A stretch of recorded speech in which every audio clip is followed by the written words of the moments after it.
সবাই যখন মৃত্যুটাকে ভীষণ ভয় পায়, আমি তখন হাসতে হাসতে আল্লাহর কাছে ভীষণ সন্তুষ্টি নিয়ে পৌঁছতে চাই যে আমি একটা ন্যূনতম ওই জীবনটা লিড করতে পারলাম, যে আমি একটা ইনসাফের হাসি নিয়ে আমি আমার আল্লাহর কাছে পৌঁছতে চাই। হায়াত মৌতের মালিক আল্লাহ, ন্যূনতম সিকিউরিটি নিয়ে চলাও হলো সুন্নাহ। কিন্তু আমাদের লড়াইটা হলো, আমার মা স্বাভাবিকভাবেই কান্নাকাটি করেন, আমার পরিবার সবাই। তো আমি আমার মাকে বলেছি যে দেখো, মানে আমরা যে লড়াই নেমেছি, আমার একটা মনে হয় কি কোনো রাজনীতিবিদের না বাসায় মৃত্যুটা হইতে পারে না, এটা কোনো ভালো মৃত্যু না।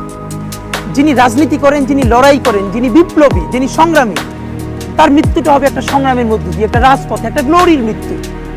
আমি তো ভীষণভাবে প্রত্যাশা করি, আমি ছোটবেলা থেকে এই স্বপ্নটা দেখি, অনেক জায়গায় বলেছি, যে একটা তুমুল মিছিল হচ্ছে অন্যায়ের বিরুদ্ধে, সেই মিছিলের সামনে আমি আছি, কোনো একটা বুলেট এসে আমার বুকটা হয়তো বিদ্ধ করে দিয়েছে, এবং সেই মিছিলে আমি হাসতে হাসতে আমি শহীদ হয়ে গেছি।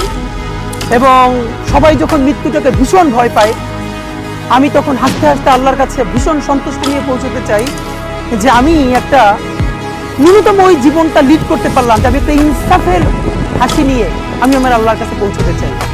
সুতরাং আগামী 50 বছর বাঁচলাম, কোনো ইম্প্যাক্ট তৈরি হলো না আমার এই দেশের জন্য, রাষ্ট্রের জন্য, উম্মার জন্য, জাতির জন্য।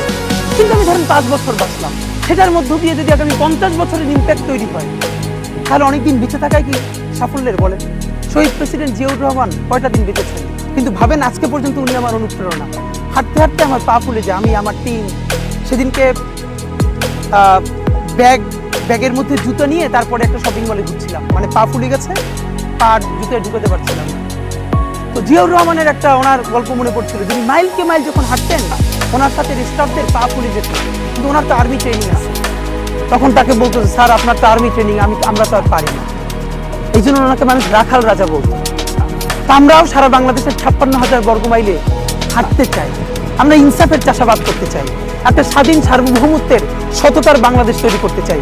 আল্লাহ যে কয়দিন হায়াতে রাখবেন এই লড়াইতে করব।